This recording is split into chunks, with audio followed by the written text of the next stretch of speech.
आज जे प्रादेशिक पक्ष आहेत ते सगळे एकेकाळी काँग्रेसमध्ये होते, ते काँग्रेस पक्षापासून वेगळे नाहीत. त्यांची विचारधारा ही देशाचे संविधान वाचवणारी, देशाला संरक्षण देणारी आणि एकत्रितपणे काम करणारी विचारधारा आहे. ती एकत्र असून आज आम्ही इंडिया आघाडीच्या माध्यमातून एकत्र आलो आहोत. आमचा सगळ्यांचा उद्देश एकच असून लोकांची कामे झाली पाहिजे, त्यातून हा देश मजबूत झाला पाहिजे. त्यामुळे सगळे प्रादेशिक पक्ष काँग्रेसमध्ये विलीन झाल्यास नवीन नसेल. आम्ही सगळे एक आहोत आणि एकत्र असे प्रतिपादन काँग्रेसच्या मीडिया प्रभारी प्रगती अहिर यांनी केलं आहे. डॉक्टर शोभा बच्चन यांच्या प्रचारात त्या धुळ्यात आल्या असता त्या बोलत होत्या. एक समय था कि ये सारे प्रादेशिक पक्ष थे वो कांग्रेस से ही थे, वो कांग्रेस से ही अलग हुए थे, पर उसकी विचारधारा ये जो देश के संविधान को बचाने की है, देश के संविधान को सुरक्षित रखने की है और देश के लोगों के लिए काम करने की जो विचारधारा है वो एकजुट है. आज हम एक इंडिया गठबंधन के दौर पे हम सब इकट्ठे हुए हैं, तो सबने मिलकर ये सोचा कि नहीं, हम सबके विचारधारा तो एक ही है और हमारा सबका उद्देश्य ये है कि लोगों का काम होना चाहिए और ये देश मजबूत होना चाहिए. तो अगर हम सारे प्रादेशिक पक्ष एक होके पूरा कांग्रेस में मर्ज हो जाए तो उसमें कोई नई बात नहीं है. एक समय में हम सब एक ही थे ही और साथ में मिलकर ज्यादा मजबूती से हम ज्यादा मजबूत बनकर लोगों के काम कर सकेंगे. तर दरम्यान पंतप्रधान नरेंद्र मोदींच्या महाराष्ट्रात वाढलेल्या सभा ही त्यांच्यातील भीती दाखवत असून 400 पारचा नारा त्यांनी दिला होता. राहुल गांधी यांनी काढलेला भारत जोडो न्याय यात्रेमुळे लोकांना त्यांचे प्रश्न मांडता आले. पंतप्रधान मोदी हे आपल्या भाषणातून तुमच्या घरातून हे चोरलं जाईल, तुमचं मंगळसूत्र चोरलं जाईल यावर बोलतात. मात्र गेल्या 50-60 वर्षात काँग्रेसने कोणाच्या घरातून काही चोरलं आहे का असा प्रश्न प्रगती अहिर यांनी उपस्थित केला.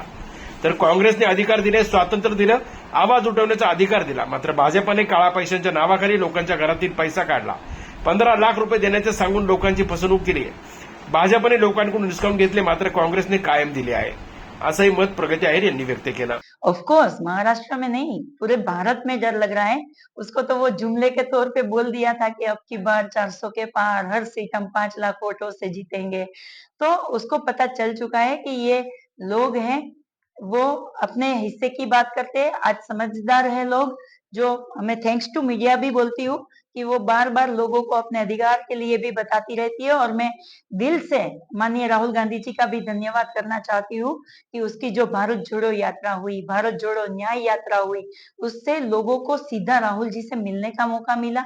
अपने जो क्वेश्चन आंसर्स थे, जो क्वेश्चंस थे, अपनी जो प्रॉब्लम्स थी, उसको राहुल जी को बताने का मौका मिला और राहुल जी ने उनके प्रॉब्लम्स को समझा और अपना जो इस बार का घोषणा पत्र है वो ऐसे तैयार किया जो लोगों के लिए हो, लोगों की समझ में आए ऐसा हो. तो वो घोषणा पत्र से नरेंद्र मोदी जी डर गए हैं कि इसने तो सीधी लोगों की बात की है. और हाँ, अभी आप देखो नरेंद्र मोदी जी के मतलब भाषण भी देखो तो वो बौखला गए हैं. वो ऐसे बात करते हैं कि आपके घर में 2 भैंसें होगी तो 1 भैंस कांग्रेस ले जाएगी, कांग्रेस ऐसा स्क्रीनिंग मशीन लाएगी जो महिलाओं का मंगलसूत्र छीन जाएगा, आपकी संपत्ति छीन जाएगी. पर मैं पूछना चाहती हूँ भारतीय जनता पार्टी के लोगों और नेताओं से और प्रधानमंत्री जी से कि कांग्रेस 52 से 53 साल तक सत्ता में रही है, क्या किसी के घर से कुछ छीना है कांग्रेस ने? कांग्रेस ने हमेशा दिया है, अधिकार दी है, स्वतंत्रता दी है, अपना आवाज उठाने का हक दिया है. पर भारतीय जनता पार्टी ने तो काले धन के नाम से लोगों के घर में जो पैसे पड़े थे वो छीन लिए, 15-15 लाख देने की बात करके लोगों को गुमराह किया, महंगाई हटाने के नाम पे महंगाई का दुगना मार दे दिया. और प्रधानमंत्री केयर फंड जिसका आज कोई हिसाब ही नहीं है, वो छोटे छोटे बच्चे को गुल्लकों को भी नहीं छोड़ा था, उसमें से भी पैसा ले लिया और आज उसका कोई हिसाब नहीं है. तो भारतीय जनता पार्टी हमेशा लोगों को लाइन में खड़े करके छीनती आई है, जबकि कांग्रेस पार्टी ने तो हमेशा लोगों को दिया है. और जो हमारा न्याय पत्र है उससे मोदी जी डर गए, इसलिए इतनी सभाएं कर रहे हैं. तर राहुल गांधींची भारत जोडो न्याय यात्रा नंदुरमध्ये आली असता त्यावेळी बोलताना राहुल गांधी यांनी विरोधी पक्ष आमच्यावर कोणते आरोप लावत असेल तर त्यांनी 22 उद्योगपतींना मदत केली आहे. मात्र ज्या वेळेला आमचे सरकार येईल त्यावेळी आम्ही फक्त वंचित शोषितांसाठी काम करू, त्यांना न्याय आणि अधिकार देऊ, त्याच्यासाठी आम्ही लढू. आदिवासी भागात ज्या शाळा होत्या त्या शाळांचे खासगीकरण देखील भाजपाने केले असल्याचं सांगत प्रगती अहिर यांनी भाजपावर टीका केली.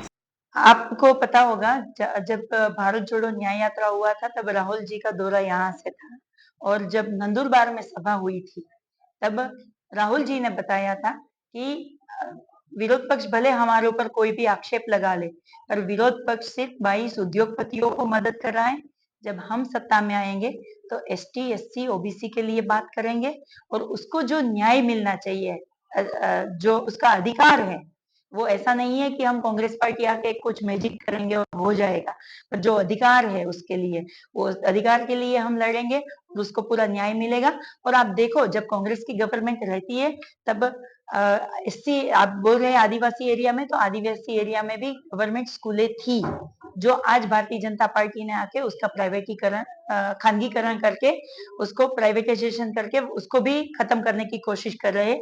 कांग्रेस के समय में मनमोहन जी जब थे तो वो मनरेगा करके लाए थे, जो श्रमिकों को अधिकार दिया था कि वो अपने हक से अपना जो काम करते हैं उसका पूरा वेतन मिल सके उसके लिए।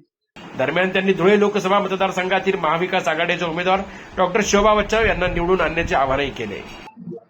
हमारे इंडिया गठबंधन के माननीय शोभा जी यहाँ धुले से कैंडिडेट हैं और उसके लिए हम हमारे जो 5 न्याय की बात की है, हमारा घोषणा पत्र को इस बार हमने न्याय पत्र नाम दिया है और जो 5 न्याय है उसके बारे में हम बात करने आए थे। और हमारे जो 5 न्याय है उसमें जो भारत देश की नींव माना जाता है, ऐसे हमारे किसान, हमारी नारी, हमारे युवा, हमारे श्रमिक भाई, जो जाति जनगणना करके जो भागीदारी की बात है वो करने के लिए हम यहाँ पे आए हैं। ऐसे की हमारे दुनिया लोकसभा जनजागर मराठीसाठी नागिन मोरे, धुळे जिल्हा प्रतिनिधी.